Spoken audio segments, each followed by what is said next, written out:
ప్రాజెక్టును ప్రతిష్టాత్మకంగా తీసుకున్న కూటమి సర్కార్ వీలైనంత త్వరగా ప్రాజెక్టును పూర్తి చేయాలన్న దృఢ సంకల్పంతో ఉంది. మరోవైపు ప్రాజెక్టు పనులపై ఫోకస్ పెట్టిన కేంద్రం ప్రాజెక్టు పనులపై అధ్యయనం చేపట్టింది. ఈ క్రమంలోనే పోలవరాన్ని సందర్శించింది కేంద్ర పార్లమెంటరీ కమిటీ.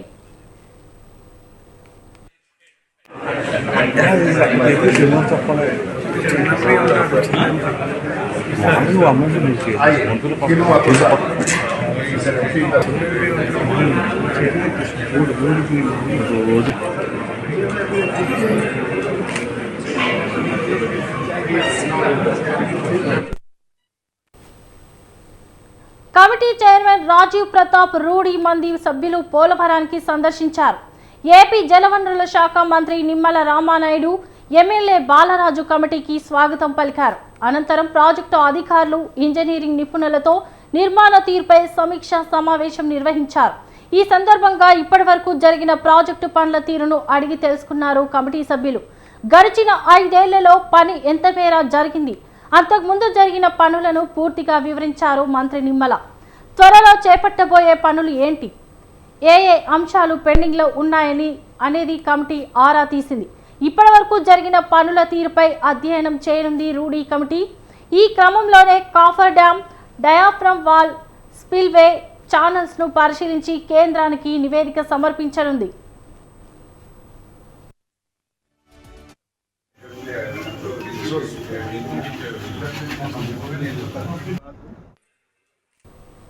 ఇక ఈ సందర్భంగా వైసీపీ ప్రభుత్వం పోలవరం ప్రాజెక్టును 20 ఏళ్లు వెనక్కి తీసుకుపోయిందని మాజీ సీఎం జగన్ పై తీవ్ర స్థాయిలో విమర్శలు గుప్పించారు మంత్రి నిమ్మల రామానాయుడు.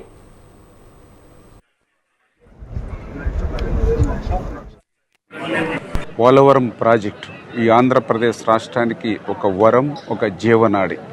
అందుకే ఆ రోజు 14-19లో 72% ఈ పోలవరం ప్రాజెక్టుని పూర్తి చేస్తే, మరి తర్వాత వచ్చినటువంటి ప్రభుత్వం ఇంకొక సంవత్సరంలో పూర్తవలసినటువంటి ప్రాజెక్టుని 2% పురోగతి పేపర్ల మీద అయితే చూపించారు. కానీ వాస్తవంగా చూస్తే 20-30% వెనక్కి ప్రాజెక్టుని నెట్టేసినటువంటి దుస్థితి ఏదైతే ఉందో, దాని నుంచి మళ్ళీ ఈ యొక్క ప్రాజెక్టుని పునర్నిర్మాణం చంద్రబాబు నాయుడు గారు మళ్ళీ పట్టాలు ఎక్కిస్తూ 2027 డిసెంబర్ నాటికల్లా ఈ పోలవరం ప్రాజెక్టును పూర్తి చేయాలనేటువంటి లక్ష్యం ఏదైతే ఈ యొక్క ఆంధ్రప్రదేశ్ రాష్ట్ర ప్రభుత్వం ఏదైతే నిర్ణయం తీసుకుని పనిచేస్తుందో, మరి అందులో భాగంగా మరి ఈరోజు ఏదైతే ఈ యొక్క parliament standing committee chairman Rajiv Pratap Rudy గారి ఆయన సారథ్యంలో 30 మంది పార్లమెంట్ సభ్యులు, 20 లోక్సభ, 10 రాజ్యసభ సభ్యులతో స్టడీ టూర్గా. ఇక ఇప్పటికే ఓసారి విదేశీ నిపుణులు కూడా పోలవరాన్ని సందర్శించి పలు సూచనలు చేశారు.